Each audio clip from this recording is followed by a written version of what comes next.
Bien, este tema es ligeramente extenso porque vamos a incorporar nuevos términos también.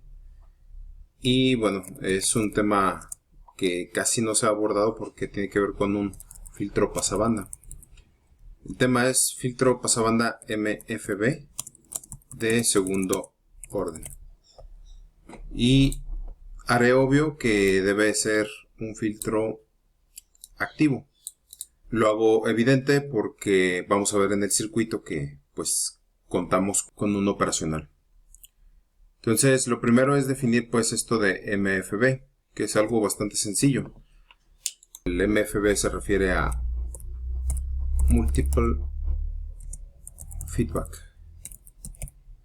es decir, retroalimentación múltiple. Y esto lo vamos a ver claramente en el esquemático, donde tenemos pues lo de siempre, ¿no? Voltaje de entrada, voltaje de salida y bueno, sus respectivas resistencias, que aquí lo único que va a ser igual, o sea, de los componentes, pues es solo el C1 y C2. Y R3 y R4 también. Bueno, es opcional, pero puede considerarse que son iguales. Entonces, lo que de cajón puede ser igual es que C1 sea igual a C2. Y bueno, haciendo referencia a lo de retroalimentación múltiple, pues se refiere a esto. Aquí tenemos la salida y se retroalimenta a través de R3. Y tenemos de esta misma salida una retroalimentación a través de C2. Entonces, esto hace que tenga más de una retroalimentación y esto se debe el nombre de multifeedback. Este tipo de filtros evidentemente tiene una respuesta pasabanda. Tenemos aquí el diagrama de Bode, igual tenemos ganancia en decibeles. Tenemos la frecuencia en hertz. Tenemos como respuesta algo así. Y bueno, esto es una aproximación, lo estoy exagerando un poco. Después en la simulación van a ver que pues, no se parece mucho a esto, pero esto nos sirve muy bien para definir sus características en el diagrama de Bode. Entonces, de entrada, pues tenemos dos frecuencias de corte, una F1 y una F2. Ambas ocurren a los menos 3 decibeles. ¿Sí? Adicional a esto, vamos a tener una frecuencia sobre el centro que se llama frecuencia central y se va a abreviar como F sub 0. Y bueno, de aquí mismo vamos a observar que tenemos entre F1 y F2 algo que se llama BW, que es ancho de banda. Bandwidth en inglés. Bien, entonces con esto tenemos pues ya varias cosas que definir. Numéricamente, ¿no? Porque aquí podemos observar pues ya que esta zona es la región pasabanda, tenemos dos regiones de detonación, una después de F2 y una antes de F1. Tenemos pues el punto de atenuación a menos 3 decibeles, que coincide con las frecuencias de corte, la frecuencia central y el ancho de banda, pero hay que ver numéricamente qué representa o cómo se representan. Este resultado pues depende de dos respuestas. Tenemos una respuesta pasa altas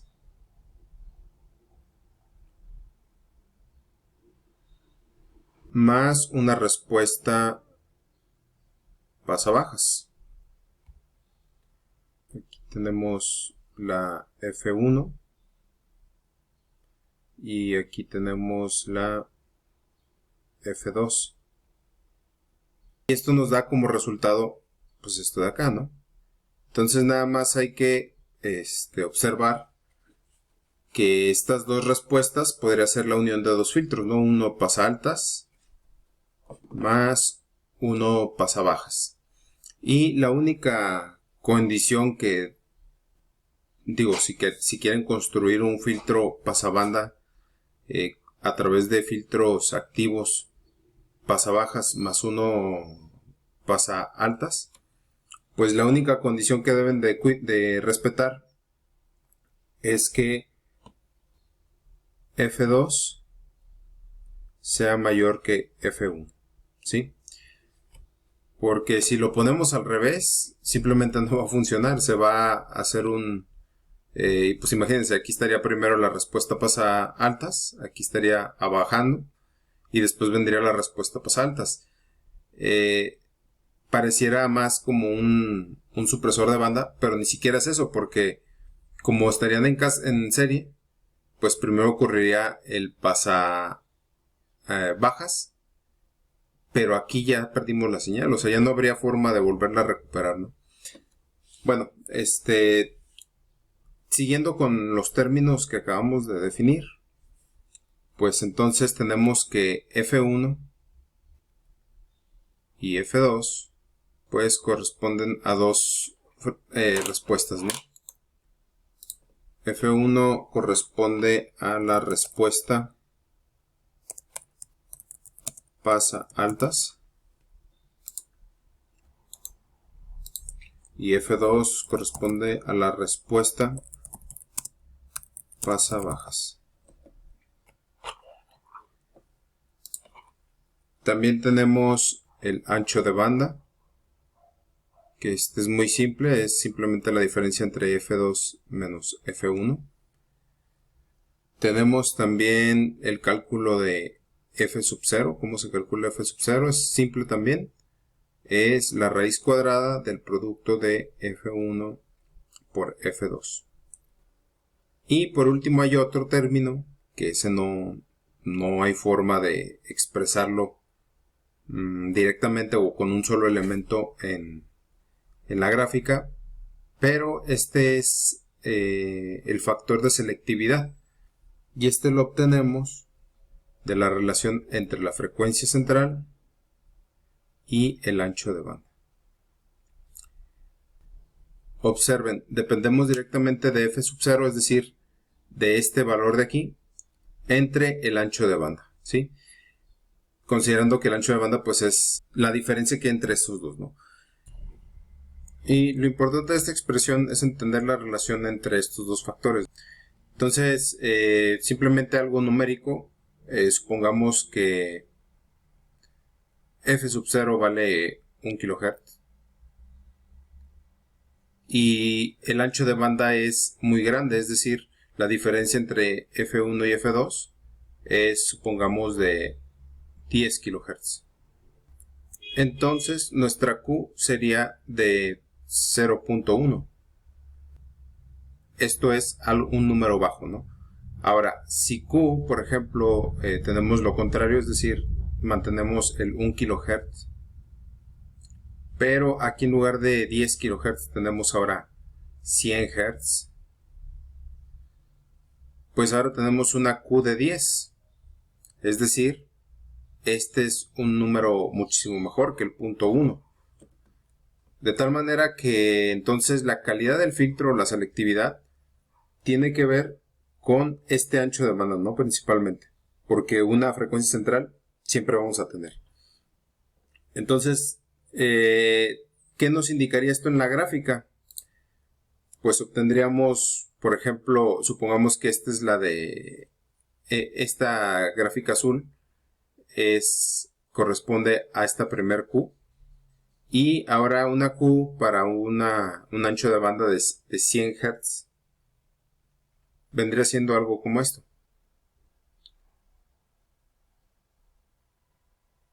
¿Sí? Entonces, el factor de calidad nos va a decir qué tan selectivo es. Qué tan selectivo en función de F sub 0.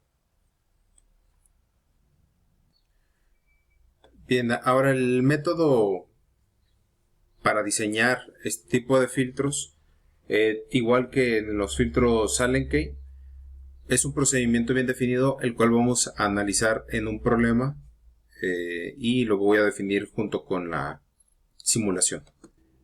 Este ejemplo vamos a utilizar una F1 de 1.8 kHz, una F2 de 2 kHz, un valor de capacitancia único, es decir, C1 igual a C2, igual a 10 nanofarads.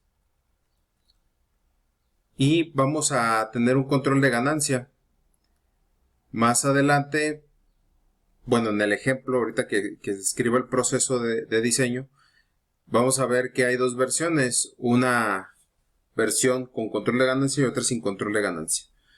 Bueno, entonces ya tenemos los datos iniciales. A partir de aquí, pues ya sigue simplemente calcular. Sería calcular la frecuencia central, el ancho de banda y el factor de calidad, ¿no? Y esto lo vimos acá arriba y bueno, tenemos que f sub 0 lo calculamos como la raíz de f1 por f2. Esto es igual a, y esto nos da 1.89 kHz. Ahora tenemos el cálculo del ancho de banda, que es F2 menos F1. 2 kHz menos 1.8 kHz es igual a 200 Hz. Y por último, el factor de calidad, Q, que es F sub 0 entre el ancho de banda. Entonces tenemos que es 1.89 kHz entre 200 Hz.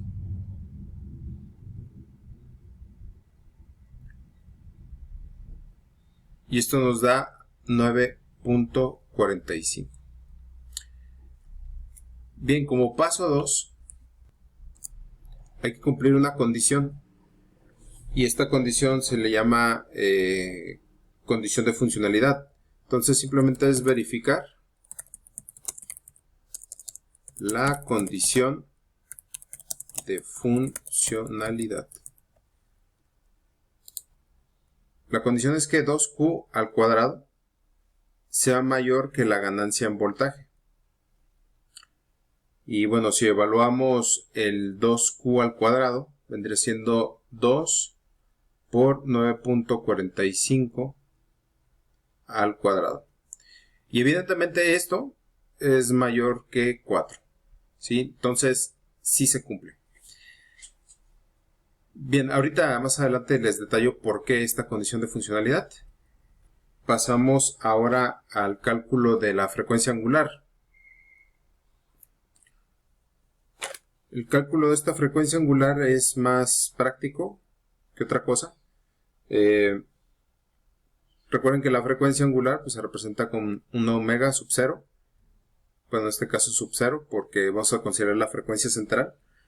Entonces sería 2pi por f sub 0 y esto es igual a 2pi por 1.89 kHz.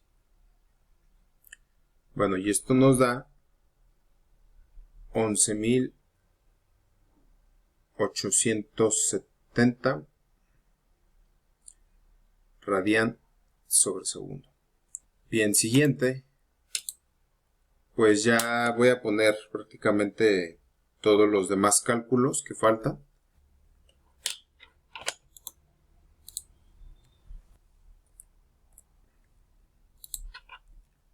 Estos cálculos son: R1 es igual al factor de calidad entre el producto de la frecuencia angular, el valor de la capacitancia y la ganancia. Bien, R2 es igual al factor de calidad entre el producto de la frecuencia angular, valor de la capacitancia, y este término que está aquí. Y este término de aquí nos da la condición de funcionalidad. Es decir, esta de aquí. ¿Por qué 2q al cuadrado tiene que ser más grande que g de b? Pues muy simple, si llega a ocurrir que este término es menor que g de b, por lo tanto esto sería negativo. Y una resistencia negativa no existe. Entonces, si 2q al cuadrado es igual a g de b, este término se hace 0 y por lo tanto r sería 0. Eso equivaldría a que no existiera R2, ¿sí? Y en el caso de que no nada más sea igual, sino que sea menor, pues ocurre que obtendremos una resistencia negativa, ¿no? Entonces, de aquí sale lo de la condición de funcionalidad. 2q al cuadrado tiene que ser mayor que g de b. Y por último nos falta R3. R3 es igual a 2q entre omega sub 0 por c. Y bueno, pues ya simplemente es calcular eso, ¿no? Entonces R1 vendría siendo igual a, y esto nos da igual a 19.9 kilo ohms. Después R2 es igual a 456 ohms. Por último faltaría R3, que es igual a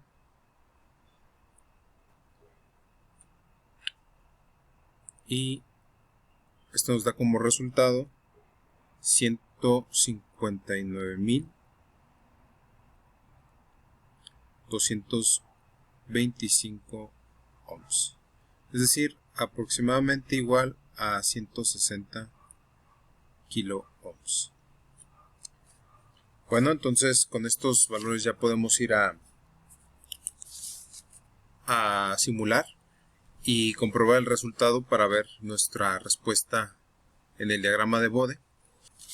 Cabe señalar que en los primeros pasos, en estos de aquí, si observan se da la frecuencia 1 y la frecuencia 2, es decir, los dos límites, tanto el inferior como el superior, para mantener ahí nuestra banda de paso, ¿no?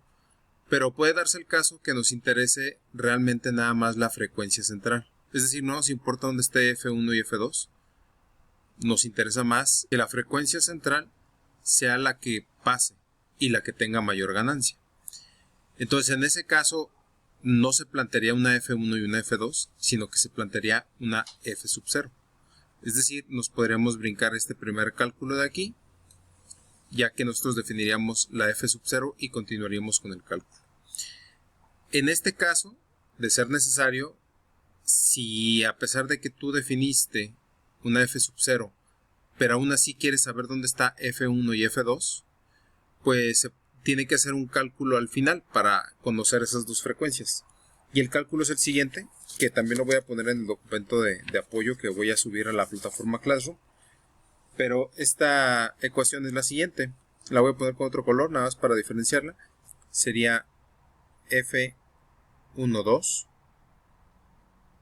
es igual a más menos el ancho de banda más la raíz de el ancho de banda al cuadrado más 4f sub 0 al cuadrado, y todo esto entre 2.